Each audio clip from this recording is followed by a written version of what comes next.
Praise the lord. నీవు ఒంటరిగా ఉన్నావని బాధపడుతున్నావా? ఇంకా నాకు తోడుగా ఎవ్వరు లేరు అని భయపడుతున్నావా?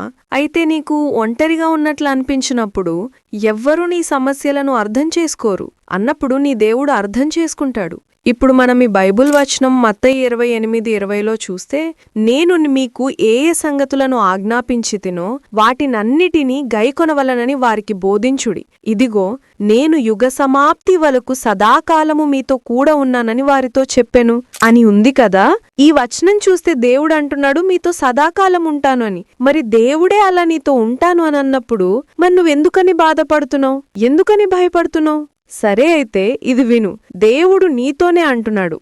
జీవితం ఒకసారి నన్ను కూడా ఒంటరిగా చూసింది. నా శిష్యులు, స్నేహితులు సరిగా ఉండకపోయారు. కాని నేను ఎప్పుడూ నిన్ను వదలను అని తెలుసు.